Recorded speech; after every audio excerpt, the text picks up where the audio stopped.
It's Laura Eubanks of Design for Serenity, and it is day 3 in Vista. It's Kevin. It's Miguel. It's Omar's butt. And it's Nady. I tell you, these guys have worked so hard. And look how good it's looking. This, yeah, we got held up yesterday because our rocks were late. So everybody showed up about 45 minutes early today, and we got everything planted, including another tapestry area. And we got to start on ringing all of the plants with irrigation. So tomorrow should be very, very straightforward. It'll just be completing the irrigation, bearing, stapling the lines, and throwing down the rock. But I'm so excited for you guys to see it today, because you just, especially those of you that are newer to the channel, you won't believe the difference that a couple layers of rock top dressing can do for a garden. There's still a few spots that I may throw some things in. I just needed to take a beat because this is supposed to be a specimen garden, and I need to really focus on that third R, restraint, right? Restraint, restraint, restraint. But these sagos that came with the property are really clutch. They're coming in clutch. They're giving a lot of depth and age to the installation already. I'm obsessed with this Dazzlerian longissimum that Matt brought me from Jones Rare Roots. And check out the Senecio antipurpureum.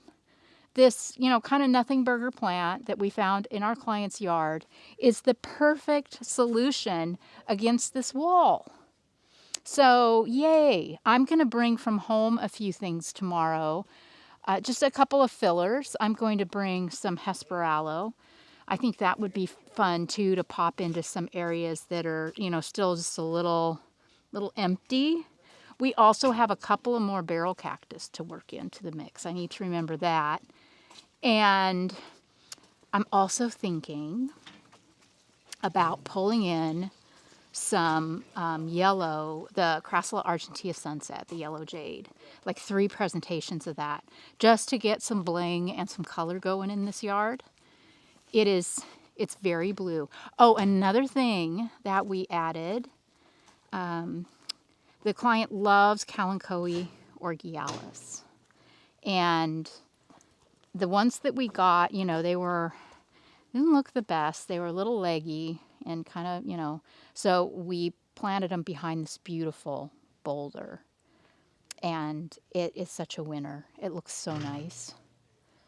So I did end up bringing in one Baccarnia recurvata. She has thousands of them in this yard that she inherited, but I just brought in the one because I thought that it really would work. We've got, this very heavy, sorry about the sun, guys, this very heavy area here of sago. And I wanted to bring in some counterweight over here. Check out our Big Bertha, this mama barrel colony. Isn't that spectacular? Yeah, so this was 10 yards of soil. I never measure, but I'm going to say that this is probably 1,200 square feet of design space, be my guess. So 10 yards was not too much.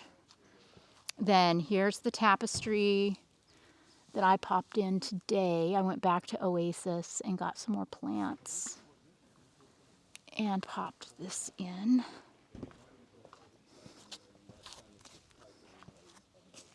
There, no more. That's good. That's good light. So yeah, I got this popped in. Kevin completed the rubble ribbon all the way up to the top so we can delineate our area from the slope. Oh my goodness, this has been so fun. We have managed to beat most of the rain. We've been rained on very little.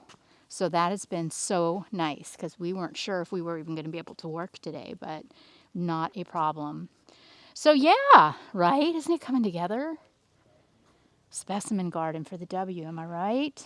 So yeah, this will be, you know, a fairly short video because I just wanted you to see it before, you know, all the blingy top dressing and finish work. We also have like a basket and a half of rubble left that we'll be throwing in out here too. So gird your loins, friends. It's going to be a very, very phenomenal Design for Serenity grand reveal.